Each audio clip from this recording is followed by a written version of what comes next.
Ivan, कैसे हो आप सभी। आशा करती हूँ सभी स्वस्थ होंगे, ठीक होंगे। स्वागत करती हूँ आप सभी का मैं अपने YouTube channel study with Deepa Saini में। गाइस, आज की क्लास में हम मोस्ट इम्पोर्टेंट 25 क्वेश्चंस करेंगे और ये 25 क्वेश्चंस आपके समुद्र विज्ञान से रिलेटेड होंगे, ज्योग्राफी के हैं और ऐसे क्वेश्चंस हैं जो आप हर प्रकार के कॉम्पिटिटिव एग्जाम्स में बार बार देखते आए हो। तो आज की वीडियो के बाद आपके 25 क्वेश्चंस कभी गलत नहीं होंगे। तो चलिए शुरू करते हैं अपनी आज की वीडियो। तो इसमें क्वेश्चन नंबर 1 आता है, समुद्र तल पर मानक वायु दाब कितना होता है। 1010.25 MB, option B 1013.25 MB, option C 1015.25 MB, option D 1017.25 MB। तो गाइस, अभी मैं आपको क्लास 11th के NCERT पढ़ा रही हूँ और उसमें मैंने आपको एक चीज़ पढ़ाई भी है कि जो आपके वायुदाब है समुद्र तल पर कितना और कैसे होता है। ये चीज़ मैंने अभी अभी आपको कराया है। हम 10th चैप्टर पर पढ़ रहे हैं उसमें, ठीक है। तो उसमें साफ साफ लिखा हुआ है कि समुद्र तल पर यानी सी लेवल पर जो वायु का दाब होता है वो होता है 1013.25 MB। तो right answer is option B. Next question आता है, उपोषण जेट स्ट्रीम की ऊंचाई है 5000 से 7000 मीटर, 7100 से 9100 मीटर, 9100 से 17700 मीटर, 17700 से 18700 मीटर। तो गाइस, यहाँ पर जो राइट ऑप्शन होगा वो है हमारा 7100 मीटर से 9100 मीटर तक, यानी 7100 से 9100 मीटर की ऊंचाई पर जेट स्ट्रीम जो पवन होती हैं ये, ठीक है। और ये पवनें हमारी किस लेयर में उड़ती है वायुमंडल की, शोभ मंडल में। उसके अलावा शोभ मंडल में इनकी डायरेक्शन क्या होती है भाई, पश्चिम से पूर्व। तो इनकी डायरेक्शन होती है पश्चिम से पूर्व। शोभ मंडल में ये पवनें चलती हैं और बहुत भयंकर होती हैं। और इनकी हाइट कितनी होती है धरातल से, 7100 से 9100 मीटर की ऊंचाई पर जेट स्ट्रीम, उपोषण जेट स्ट्रीम पवनें बहती हैं, ठीक है। तो option B is right. Next question आता है, निम्न में से किस सागर की लवणता सबसे अधिक है। लाल सागर, भूमध्य सागर, कैस्पियन सागर, मृत सागर। तो राइट आंसर रहेगा गाइस आपका मृत सागर, ठीक है। मृत सागर सबसे अधिक गहरा है। कहते हैं मृत सागर में अगर कोई व्यक्ति छलांग लगा दे डूबने के लिए तो वो डूबेगा नहीं। उसमें इतने अधिकता है लवणों की तो कि वो किसी चीज़ को या किसी इंसान को पानी में डूबने भी नहीं देता। व्यक्ति आधा बाहर आधा अंदर इस प्रकार से तैरता रहेगा मृत सागर में। अगर इसकी लवणता की बात करें तो लगभग 238 ग्राम प्रति हज़ार, क्योंकि लवणता को प्रति हज़ार में व्यक्त किया जाता है। तो 238 ग्राम प्रति हज़ार है मृत सागर की लवणता। नेक्स्ट आता है क्वेश्चन नंबर 4, महासागरों की औसत लवणता कितनी है। Option A 40%, option B 35%, option C 30%, option D 25%।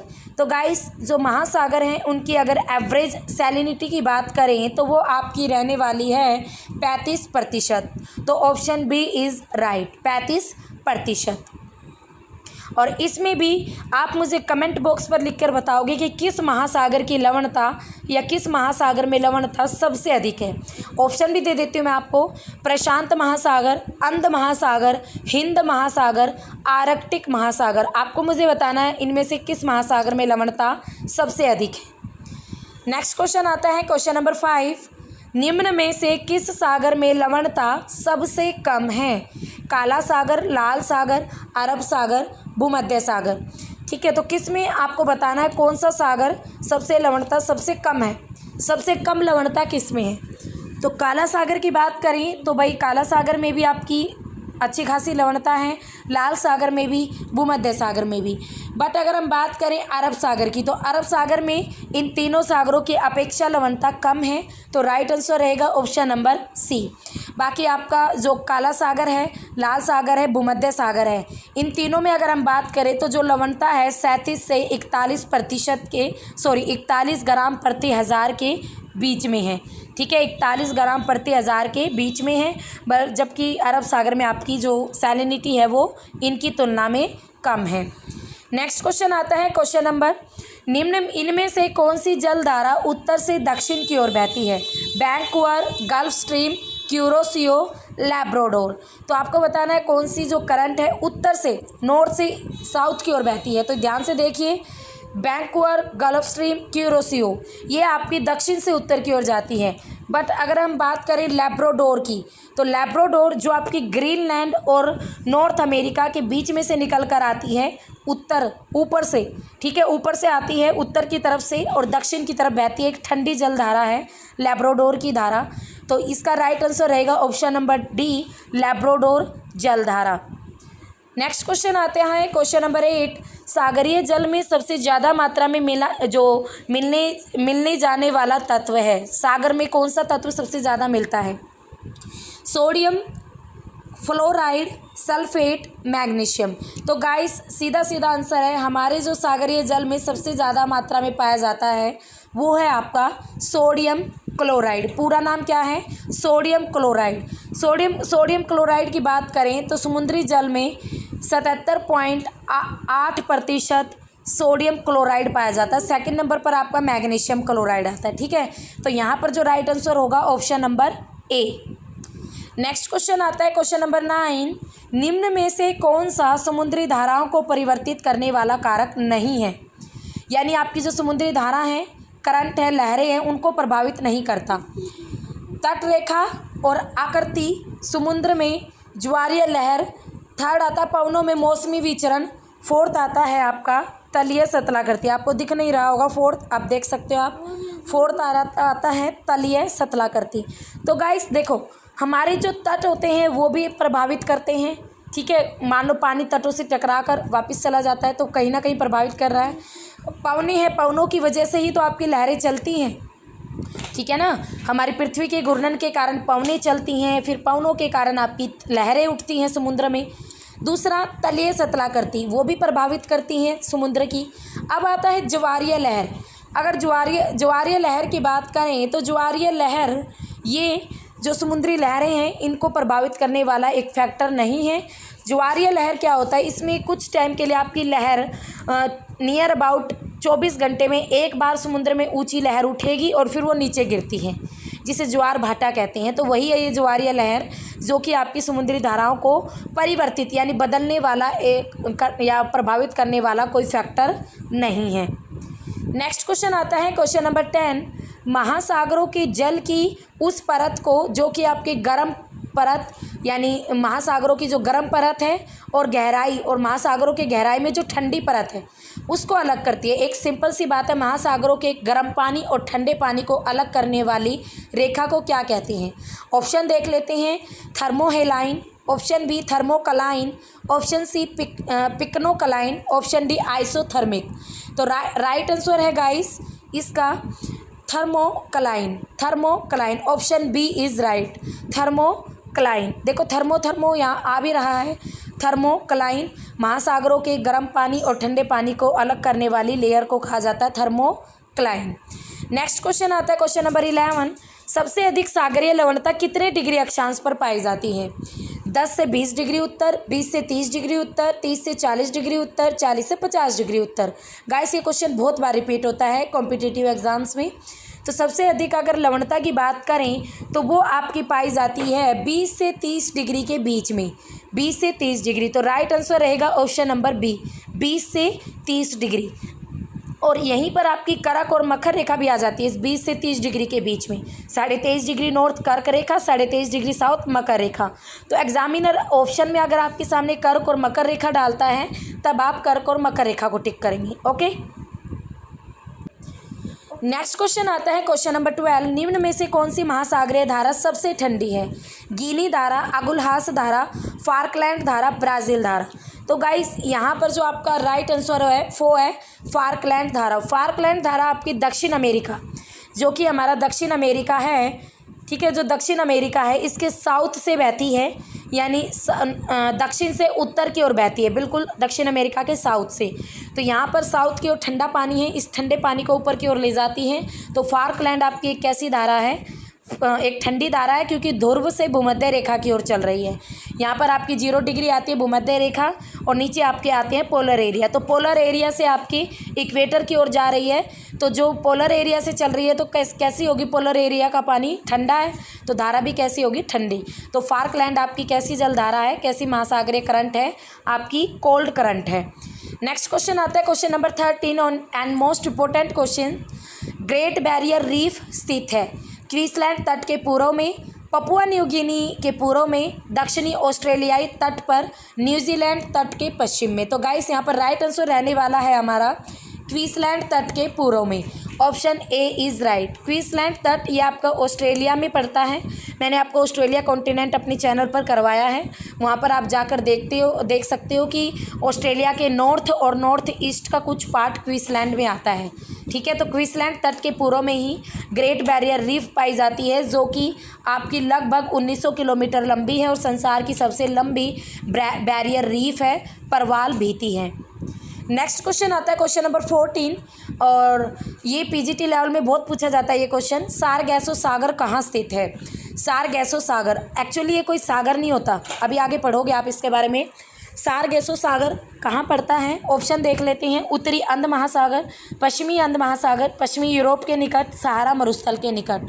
तो गाइस राइट आंसर हमारा जो होगा वो होगा आपका उत्तरी अंध महासागर। तो जो अंध महासागर है तो उसमें उत्तरी और दक्षिणी उसको दो पार्ट में डिवाइड किया जाता है, तो उत्तरी अंध महासागर में पड़ता है आपका सारगैसो सागर। ठीक है, नेक्स्ट क्वेश्चन आता है क्वेश्चन नंबर 15। समुद्री जल में निम्न में से कौन सा लवण क्लोराइड के बाद सबसे ज़्यादा मिलता है? हमने अभी मैंने आपको पढ़ाया कि समुद्री जल में सबसे ज़्यादा सोडियम क्लोराइड मिलता है। अब इन्होंने क्लोराइड के बाद पूछा है, तो गाइस क्लोराइड के बाद जो सबसे ज़्यादा मिलता है वो है आपका सल्फेट। देखो सबसे पहले सबसे ज़्यादा मात्रा में मिलता है हमारा कौन सा? Sodium chloride. सेकंड नंबर पर आता है मैग्नीशियम क्लोराइड। थर्ड नंबर पर आता है आपका सोडियम सल्फेट। ठीक है, तो थर्ड नंबर पर कौन सा आया? सल्फेट। तो यहाँ पर वही पूछा गया है, क्लोराइड के बाद सबसे ज़्यादा कौन सा मिलता है? सल्फेट। नेक्स्ट क्वेश्चन आता है क्वेश्चन नंबर 16। सारगैसो सागर प्रसिद्ध है यानी फेमस है किस चीज़ के लिए फेमस है ये? अत्यधिक कम तापमान के लिए, चक्रवात की उत्पत्ति के लिए, समुद्री शैवालों वाले जल से भरे हेतु और गर्म महासागरीय धाराओं के लिए। तो गाइस राइट आंसर रहने वाला है हमारा जो आपके समुद्री शैवाल है यानी समुद्री जो जीव है उनसे भरा हुआ है, ये समुद्री पौधा कह सकते हो आप, समुद्री शैवाल कह सकते हो, तो उनसे भरा हुआ है ये सारगैसो सागर। तो राइट आंसर रहेगा option number C. Next question आता है इसके बाद क्वेश्चन नंबर 17। सारगैसो सागर कितने से कितने डिग्री अक्षांश के बीच स्थित है? 10 से 20 डिग्री तक, 15 से 30 डिग्री तक, 20 से 30 डिग्री तक, 30 से 40 डिग्री तक। तो राइट आंसर रहने वाला है जो सारगैसो सागर है वो आपका उत्तरी अंध महासागर में या उत्तरी अटलांटिक ओशियन में 15 से 30 डिग्री के बीच में स्थित है। ठीक है, तो 15 से 30 डिग्री के बीच में ही एरिया आता है सारगैसो सागर का, जिसमें आपके समुद्री शैवाल हैं, समुद्री घास है, समुद्री पेड़ है, जो कुछ भी आप कहना चाहो कह सकते हो। नेक्स्ट क्वेश्चन आता है क्वेश्चन नंबर 18। किस देश के तट पर एल नीनो धारा प्रकट होती है? ऑप्शन देख लेते हैं। ब्राज़ील, पेरू, पश्चिमी ऑस्ट्रेलिया, अलास्का। तो गाइस इस क्वेश्चन का राइट आंसर है पेरू। पेरू के तट पर आपकी एल नीनो धारा प्रकट होती है, तो right answer is option B. Next question आता है क्वेश्चन नंबर 19। क्षोभ मंडल में तापमान गिरावट की जो दर है वो 1 डिग्री सेल्सियस है प्रत्येक 145 मीटर पर, 150 मीटर पर, 165 मीटर पर, 170 मीटर पर। तो गाइस इस क्वेश्चन का जो राइट ऑप्शन होने वाला है वो है ऑप्शन नंबर सी। 165 मीटर पर 1 डिग्री सेल्सियस तापमान गिरावट होती है ट्रोपोस्फेयर में। आप मुझे कमेंट बॉक्स पर लिखकर बताओगे कि 1 किलोमीटर पर कितने डिग्री सेल्सियस तापमान की गिरावट होती है, तो ये आपका क्वेश्चन है। नेक्स्ट क्वेश्चन आता है क्वेश्चन नंबर 20। चक्षु निम्न में से किसकी संरचनात्मक विशेषता है? चक्षु यानी भाई आई यानी आँख। ऑप्शन प्रतिचक्रवात, ऑप्शन बी उष्णकटिबंधीय चक्रवात, ऑप्शन सी शीतोष्ण कटिबंधीय चक्रवात, ऑप्शन डी सरोंद्र वाताग्र यानी फ्रंट। तो राइट आंसर है इसका ऑप्शन बी उष्णकटिबंधीय चक्रवात। उष्णकटिबंधीय चक्रवात के बिल्कुल सेंटर पॉइंट को चक्रवात की चक्षु कहते हैं यानी आँख कहते हैं। ये केवल आपके उष्णकटिबंधीय चक्रवात में होती है, शीतोष्ण कटिबंधीय चक्रवात में आँख नहीं होती, याद रखना। आँख वाला जो मौसम, आँख वाला जो एरिया होता है वहाँ का वेदर बिल्कुल शांत होता है, ना कोई तूफान होता है, ना बादल होते हैं, ना बारिश होती है। आँख वाला एरिया चक्रवात के सेंटर का एरिया बिल्कुल शांत होता है, याद रखोगे आप इसको। नेक्स्ट क्वेश्चन आता है क्वेश्चन नंबर 21। वायु दाब को मापने की इकाई है। Option A millimetre, option B millibar, option C centimetre, option D milligram. तो राइट आंसर है गाइस, ये मैंने आपको अभी पढ़ाया भी है क्लास 11th के एनसीईआरटी में, मिलीबार। मिलीबार यानी एमबी, शॉर्ट फॉर्म में एमबी लिख देते हैं। तो वायु दाब को मिलीबार में मापा जाता है, ये यूनिट है वायु दाब को मापने की। नेक्स्ट क्वेश्चन आता है क्वेश्चन नंबर 22, कोरियालिस बल के उत्पन्न होने का क्या कारण है? तो देख लेते हैं ऑप्शन, दाब प्रवणता, पृथ्वी का घूर्णन, पृथ्वी का परिक्रमण और यह सभी। तो गाइस इस क्वेश्चन का जो हमारा आंसर है वो है आपका पृथ्वी का घूर्णन, ऑप्शन बी। देखो ये भी मैंने आपको क्लास 11th के एनसीईआरटी में अब जो चैप्टर पढ़ रहे हैं उसमें कोरियालिस बल के बारे में पढ़ाया है कि किस प्रकार कोरियालिस बल होता है। जब हमारी पृथ्वी घूमती है उसी की वजह से हवाएं चलती हैं और उसी की वजह से उत्तरी गोलार्ध में हवाएं आपकी दाईं ओर मुड़ जाती हैं, यानी राइट साइड मुड़ जाती हैं, और आपके साउथ यानी दक्षिणी गोलार्ध में हमारी साउथ की तरफ मुड़ जाती हैं, यानी आपकी लेफ्ट साइड मुड़ जाती हैं। और इस प्रकार पवनों का मुड़ जाना उत्तरी गोलार्ध में दाईं ओर और दक्षिणी गोलार्ध में बाईं ओर, इसे ही कहते हैं कोरियालिस फोर्स। ठीक है, तो ये होता है पृथ्वी के घूर्णन के कारण यानी रोटेशन के कारण। नेक्स्ट क्वेश्चन आता है क्वेश्चन नंबर 23, वायुमंडल में कौन सी गैस सबसे कम मात्रा में मिलती है? Hydrogen, helium, ozone, organ. तो गाइस यू नो डैट सबको पता है वायुमंडल में सबसे कम मात्रा में ओजोन गैस है। ओजोन अब बच्चे सोचेंगे हाइड्रोजन हीलियम होगा, नहीं। ऑर्गन तो आपकी 0.93 थर्ड नंबर पर आती हैं, बट ओजोन सबसे कम मात्रा में है, लगभग 0.00001% आता है लगभग। ठीक है, तो ओजोन सबसे कम मात्रा में मिलती है हमारे वायुमंडल में। नेक्स्ट आता है क्वेश्चन नंबर 24, पछुआ पवनों में सबसे ज़्यादा गति पाई जाती है? उत्तरी गोलार्ध में, महाद्वीपों पर, महासागरों पर, दक्षिणी गोलार्ध में, महाद्वीपों पर, दक्षिणी गोलार्ध में, उत्तरी गोलार्ध में, महासागरों पर। तो गाइस जो आपकी पछुआ पवनें हैं वो सबसे भयंकर चलती है दक्षिणी गोलार्ध में। और किस एरिया पर? ओशियन वाले एरिया पर, क्योंकि वहाँ पर आपका लैंड एरिया नहीं है, तो जो हवाएं हैं उनको बिल्कुल खुला मैदान मिल जाता है, खुले महासागर मिल जाते हैं, और इसी वजह से अलग अलग नामों से वो जानी जाती हैं पछुआ पवनें। वहाँ पर 40 डिग्री अक्षांश पर उन्हें गरजता चालीसा कहते हैं, 50 डिग्री अक्षांश पर उन्हें प्रचंड पचासा कहते हैं, 60 डिग्री अक्षांश पर उन्हें चीखता साठा के नाम से जाना जाता है। ठीक है, किस वजह से? क्योंकि बहुत ज़्यादा गति होती है और बहुत भयंकर साउंड निकालती है वहाँ पर महासागरों वाले एरिया में, दक्षिणी गोलार्ध में। ठीक है, तो इस क्वेश्चन का जो राइट आंसर रहेगा वो रहेगा आपका ऑप्शन नंबर बी, महासागरों पर, दक्षिणी गोलार्ध में।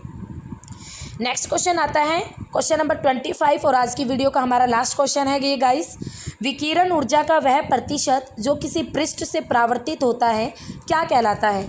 अल्बेडो, सूर्यताप, सौर स्थिरांक या अपवर्तन। तो गाइस ध्यान देना, ये भी मैंने अभी पढ़ाया आपको क्लास 11th के एनसीईआरटी में। तो इसका राइट आंसर होने वाला है अल्बेडो। अल्बेडो क्या होता है? विकिरण ऊर्जा का वो प्रतिशत होता है जो सीधा ही रिफ्लेक्ट हो जाता है, और इसकी मात्रा की बात करें तो 32 से 35% के बीच ये ऐसी मात्रा होती हैं सूर्यताप की जो सीधी ही परावर्तित कर दी जाती हैं, तो इसे कहते हैं अल्बेडो। ठीक है, ये गाइस आपके पीजीटी लेवल का क्वेश्चन है।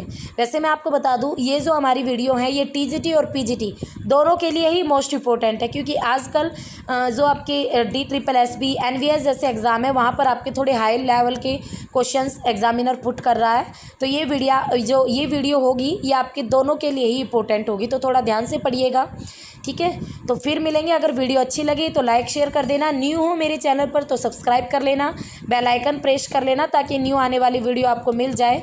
और इसके साथ साथ अगर भई आपको मेरी वीडियोस अच्छी लगती हैं तो प्लीज़ शेयर किया करो मैक्सिमम अपने एजुकेशंस ग्रुप में मेरी वीडियो को। ठीक है, तो फिर मिलेंगे, तब तक के लिए have a nice day. Okay, bye bye, see you.